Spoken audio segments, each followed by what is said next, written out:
আমি কখনোই কারো সঙ্গে স্বার্থ বা কোনো বিশেষ উদ্দেশ্য নিয়ে মিশি না। আমি চেষ্টা করি সেম মেন্টালিটির মানুষের সাথে মিশতে। জীবনে কে এলো বা গেল তা এখন আমার কাছে তেমন গুরুত্বপূর্ণ নয়।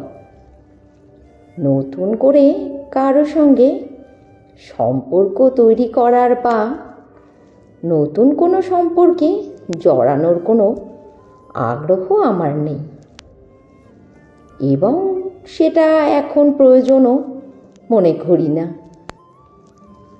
আমি যত কম মানুষের সঙ্গে মিশি তত শান্তি অনুভব করি, কারণ ফেক মানুষদের সঙ্গে দূরত্ব বজায় রাখাই আমাকে মানসিকভাবে স্বস্তি দেয়।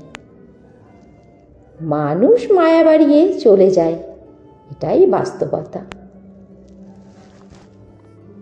আমার কাছে যা সত্যি গুরুত্বপূর্ণ তা হলো অতীতে কে ছিল এবং বর্তমানে আমার জীবনে কে আছে।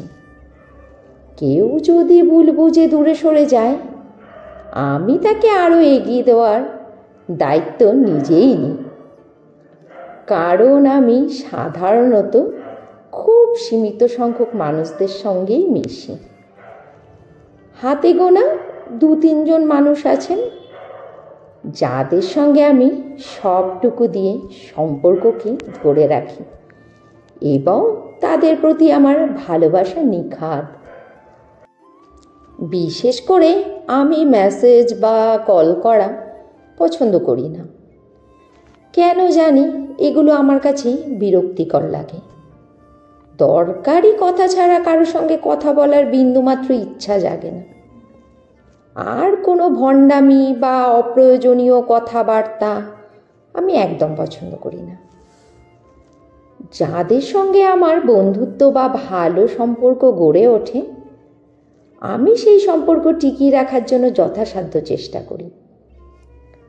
তবে যদি ভুল বোঝাবুঝি বা অন্য কোনো কারণে কেউ সরে যায়, আমি তাকে আর কখনো ফিরে আসার সুযোগ দিই না।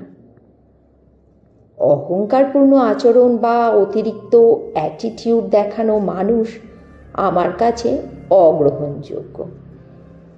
এইগুলো আমার সঙ্গে একেবারেই যায় না। তবে কাউকে ঘৃণা করার মতো মানসিকতা আমার নেই। একবার যদি কোনো জায়গা থেকে আমি চোখ ফিরিয়ে নিই, তবে আর কখনো সেদিকে ফিরে তাকাই না। তবে আমি কখনোই ভুলে যাই না কে আমার জন্য কতটুকু করেছে। কৃতজ্ঞতা প্রকাশ করার অভ্যাস আমার জীবনের একটা অংশ।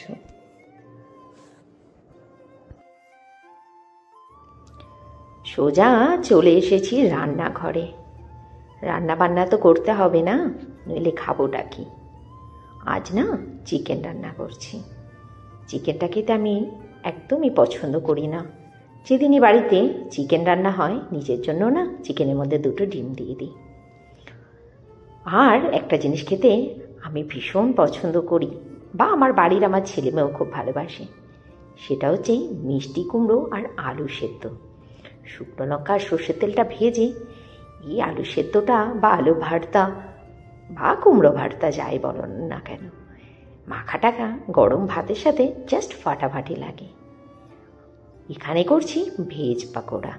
শীতের দিনে নানা রকম ভেজিটেবলস পাওয়া যায়। এই অনুষ্ঠান বাড়ির মতো ভেজ পাকোড়াটা খেতে কিন্তু মন্দ লাগে না।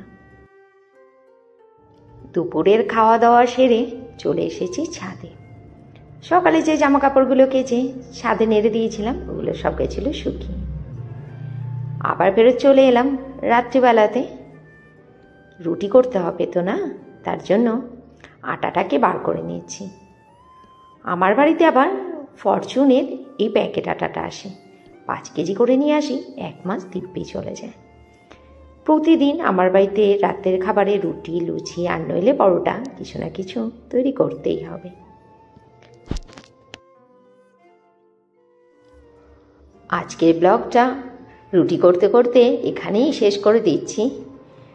কাল আবার দেখা হবে নতুন আরও একটি ব্লগ সঙ্গে করে নিয়ে। ততক্ষণ আপনারা সবাই সুস্থ থাকবেন, ভালো থাকবেন। তাহলে আজকের মতো যাই, টাটা, গুড নাইট।